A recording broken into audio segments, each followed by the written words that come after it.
What is up, YouTube? This is AVAULT here, back in today with you guys. Another new Speed Duel news announcement video, and finally, we got news about new set coming for the 2020, the first set to be launched in 2020, or news, but there'll probably be another set before this, but this is really cool. We're getting this, the first views of spring 2020 Speed Duel starter decks right here. It's time for battles between Masters of Millennium items. Yes, it is.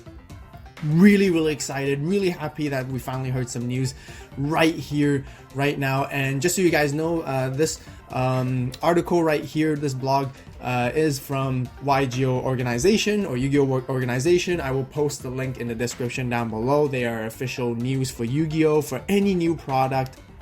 Very highly reliable with their credits. So I'll put a link in the description down below so you guys can see this as well for yourself. But wow, this is my live reaction. Just really cool. We got lots of juicy stuff right here. It's going to be arriving May 15th.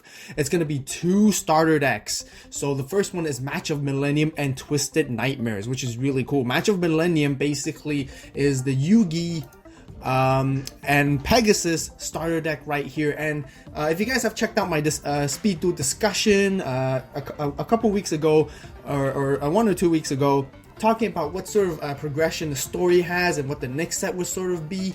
I'm not gonna give myself like full credit, but I think I was fairly little bit accurate, or half accurate, in terms of my prediction right here. So yes, I did mention that Yu-Gi and Pegasus have to do their final showdown before you can really close off the Duelist Kingdom arc. So really, this starter deck really just helps close it off for the final battle of Yu-Gi versus Pegasus. And also, I mentioned my prediction was going to be a villain set, some form of starter deck right here, and we can see Yami Bakura and Yami Marek. And I predicted it was going to be Yami Bakura with Panic. I thought Panic had really great potential, but I'm not complaining anymore because Yami, Marek, and both Bakura are actually both of my favorite characters in Yu-Gi-Oh!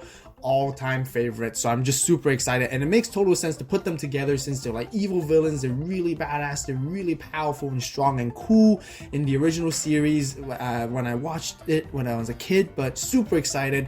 So yeah, I'm not gonna read this bit by bit. You guys can read a little bit of here, right here, because we're more interested in the juicy part, which the cards are all about. Match of the Millennium and Twisted Nightmares each contain 2 fully customizable decks, so fairly straightforward to understand that there's going to be 1 deck for Yu-Gi inside the box, and then 1 deck for Pegasus inside that inside the Millennium Match of Millennium starter deck, and then there'll be another 2 decks, 1 for Yami Bakura, 1 for Yami Marek inside the Twisted Nightmares. So basically, like, same as Ultimate Predators. But we get 2 of them to 2 decks this time. There's going to be 4 brand new skill cards, which we have no idea what they're going to be yet. So I have really high hopes of this, because once again, skill cards are extremely interesting to talk about, because they really give extra flair and really changes up your entire deck, and really affects the whole method or the whole strategy of how you would be playing the deck overall. So even sometimes the cards inside the deck don't matter anymore, simply because of the skill card. It plays such a huge role in Speed Duels, which is really important. So Yu-Gi and Pegasus face off. Yes, we talked about that already, but let's go with here the bolded first card is Gaia the Fierce Knight right here. And you guys can see Gaia the Fierce Knight is a normal monster, level 7, 2300 attack and 2100 defense, nothing special, no effect. So really hoping there's going to be a skill that can be based off this. That'd be really cool.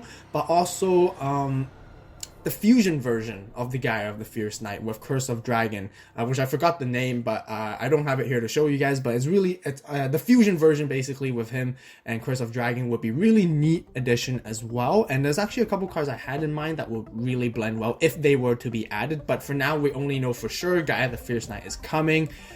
So we'll see. So the next one right here, it talks about Blackluster Soldier, and Blackluster Soldier is the ritual monster right here, which is 3000 attack, level 8, and 2500 defense. No effect as well, but you know, once again, we don't know. There could be a skill that's going to be based off this and makes it really, really cool. I really like Blackluster Soldier design. It's so neat. It's very, this knight looking blue armor. I really, really like it. And essentially this will be the most powerful, or can be considered the strongest ritual monster in terms of stats to come into Speed Duels. 3000 attack, and right now we have lots of ritual support in Speed Duels, so bringing out this card is no problem at all. It's going to be fairly easy, I'll have to say, and really excited. And this is basically a step up of Magician of Black Chaos, and totally makes sense to have Blackluster Soldier because Yami Yugi did play this against Pegasus during their final duel, but then it gets more juicier. So now we're looking into a fight off Pegasus army of toon monsters, so that's a hint. Does that mean we're getting more toon support? That would be really, really neat, but also the 1000 Eye Restrict. I was kind of really surprised because I think this card is really, really powerful and broken. That means Relinquish is getting extra support, and 1000 Eye Restrict is basically a fusion monster which you require Relinquish and 1000 Eyes Idol. Definitely, I'm very sure that will be coming in because, you know, of this card. You're required to summon this, and fusion summon. Other monsters on the field cannot change their battle positions or attack. That's an insane effect. I'm excited because it's a very, very powerful card. This card was very powerful in GOAT format, if any of you guys play GOAT format back in the day. And once returned, you can target one monster your opponent controls, equip that target to this card, max 1, same effect as Relinquish by, you know, taking one of your opponent's monster, gains the attack and defense equal to the equipped monsters. If this card would be destroyed by battle, destroy the equipped monster instead. So it doesn't have the inflicting damage part of Relinquish, but it's got, you know, protection for itself as well. So it's really, really cool, really, really neat, really excited. Starting to brainstorm deck ideas already in my head, so really want to see how this plays out. 1000 Eyes Restrict, because it's a very powerful card, and maybe I'm just overhyping it. Maybe it's not going to be as good as it is when it actually comes out, but we will see. Comment down below on what you guys think. Alright, so what's next? That's only from Pegasus right here so far, so I'm pretty interested in what the toon monsters are. So that basically rounds off for the first part, the first starter deck, Match of Millennium right there. Now we're moving into the second starter deck, Twisted Nightmares pits 2 Masters of the Shadow Realm against each other. Also 2 brand new skill cards in there, which is really, really cool. And then let's talk about Bakura right here, and want to give, you know, kind of give myself a pat on the back for predicting it correctly, but I mean, it's a little bit obvious as well. Dark Necrofear is coming, and I have mentioned this in my video of the new set prediction. If you guys haven't checked it out, be sure to watch that video as well. I mean, I kind of brought up some discussions over there, which are fairly interesting, and it does correlate, and I do think Dark Necrofear is Bakura's like main iconic monster, so it makes total sense for them to release it. I talked about this card, its effects, you know, cannot be normal summoner set.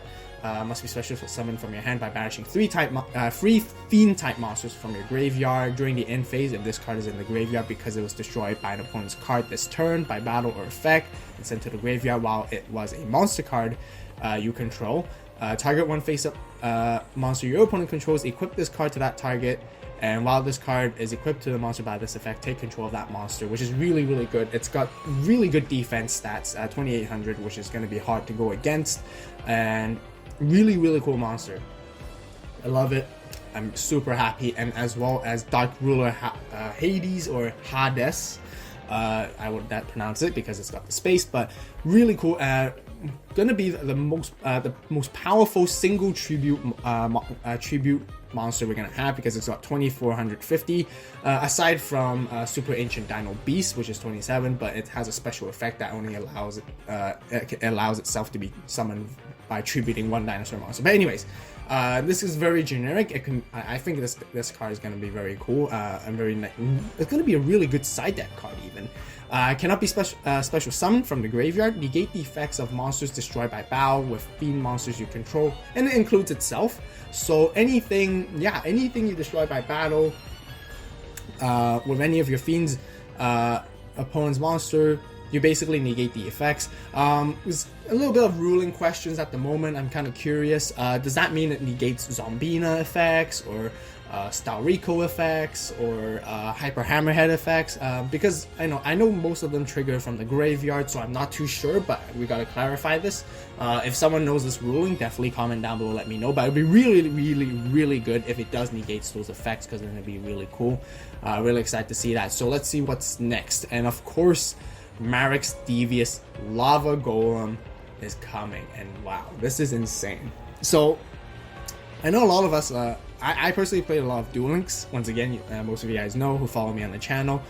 Duel Links released Lava Golem, and it was absolutely a nightmare to play against, especially when you combo it with Amazon Swordswoman. That deck was like, Amazon's burn was absolutely unstoppable in Duel Links. So I really hope it doesn't gear towards that direction, because it was a very annoying deck to play against. It was extremely powerful, and it wins you lots of games, and it's easy to play as well. Like, the concept and the combos are just very easy to understand, so there's no much hard thinking. So what does Lava Golem do? For you guys who don't know what it does, it cannot be normal summon or set. Must be special summon from your hand to your opponent's side of the field by tributing 2 monsters they control. That's an immediate board wipe right there, which is really good. But you're giving your opponent this monster. You don't summon it on your field ever. The whole point of this card is you give it to your opponent's monster by getting rid of 2 of their monsters, and you cannot normal summon or set the turn you special summon this card, however, but during each of your standby phases, take 1,000 damage. So kind of confusing, because you might think, you're getting rid of your 2 of your opponent's monsters and you're taking 1,000 damage. That doesn't make any sense. So let me explain to you why Lava Golem is so good. So first of all, you're tributing 2 of your opponent's monsters. However, you're summoning Lava Golem onto their side of the field. So you're giving them Lava Golem. So it's like a gift. However, because since they control Lava Golem, your opponent is taking 1,000 damage in standby phase. So once again, those who play Duel Links clearly know this very well. Those who watch the anime clearly knows this very well as well. It's your opponent, whoever controls the Lava Golem, is taking that 1,000 damage, and 1,000 damage is a lot, especially in speed duels. And you can see why comboing it with Amazon Swordswoman is so deadly, because simply just summon Lava Golem to your opponent's side of the field, and all you need is 1 Amazon Swordswoman, and there you go. That's the pressure, and makes it very hard for your opponent to play already from there. Unless if they play tribute monsters to tribute out the Lava Golem. And yeah, that's all I can really say. So I'm very curious how this is going to turn out as well. But it makes total sense, because Lava Golem is like one of Marek's iconic monsters. So, you know, a lot of us foreseen it. That day has to come eventually. And I guess May 15th is the day. Was it May 15th? Yeah, if I remember correctly. Yeah, May 15th is the day of Lava Golem coming out. So mark your calendars, boys and girls, because we got this exciting stuff coming soon. Okay, there's also one more little part other than Lava Golem. There's Dark Lucius monsters. Now that's really interesting, and I really like this archetype. It's not really an archetype, but what's Dark Lucius? So Dark Lucius is a level or LV type of monster, which is really cool. I really like the design and the whole concept of level. It's the very first level monsters we're getting for speed duels, so we can really see how that plays out. The effects of your opponent's monsters that this card destroys by battle are negated. Okay, that's really good as well. Again, you know, we have ruling concerns about does it negate stuff like Zombina, Yomi Ship, and stuff like that once again with Hyper Hammerhead. So let me know in the comment section down below if it does or not. Really curious about the ruling. If you guys know anything based on this, I'll do more research. But yeah, during your next standby phase, after this card destroys a monster by battle, by sending this card to the graveyard, you can special summon Dark Lucius LV6, level 6 from your hand or deck. Once again, being able to special summon from your deck is just a really great effect. And level monsters tend to have this type of effects for you guys who never seen level monsters. So basically, they evolve over turn by, you know, meeting their requirements or conditions to summon the next level. So this is the level 4 one, and then you summon the level 6 one, and then it gradually evolves into a higher level, and it gets better effects, better stats overall throughout the game. If this card was special summoned by the effect of Dark Lucius level 4, the effects of your opponent's monsters that this card destroys in battle are negated. It's got 1700 beater with 600 defense. The stats are not great for a level 6, honestly. So we'll see. During your opponent's next standby phase, if this card has negated your opponent's monster effect by sending this card to the graveyard, special summon one Dark Lucius level 8 from your hand or deck. So level 8 is right here, and that's the final form. I love the artwork, it looks really cool, really badass. Very, very evil, villain worthy, 100%. And this one's got good stats. 2800 attack with 900 defense. Yeah, I would say the 900 defense is very bad because, you know, from my understanding, Kunai with Chain and Windstorm probably would be still played, or Floodgate would be still played, and you know, it's easy to run over this monster. So we're gonna have to see how good this really is. I really want this archetype, I guess, or this monster to be good, because that'll be really interesting. Level monsters have never been very, very prominent in Yu-Gi-Oh, or very strong throughout the entire history, other than like the Horus and Jinzo lockdown, if you guys know, back in the good old days, if you guys do remember that, or if you guys do know what I'm referring to. But if this card was special summoned with the effect of Dark Lucius level 6, your opponent's monster that this card destroyed by battle are removed from play. I'm very sure it's going to be changed to banish. And their effects are negated. I guess it's like a good opportunity for Konami to reprint this card, because it hasn't got a printing for ages, or many years, I suppose. But we'll see. So that's Dark Lucius, and that's what it's all about. And let's see, featuring new skill cards infused with the power of spell cards from the legendary duel. Their fate is in your hands, so you know, if you guys want to dissect this a little bit further, go ahead and let me know what you guys think it is. And then just here in the end, it's just a generic way just to promote Speed Duels with some, you know, text to tell you guys why Speed Duels is good. And yeah, name and content subject to change. So that rounds off with this news right here. So I hope you guys are just as excited as I am, because I really am, and probably you guys can feel it, right? Me with the energy. But you know, it has been kind of dry lately, so hearing some news is definitely good news about Speed Duel. I'm really glad that the sets are more pushing.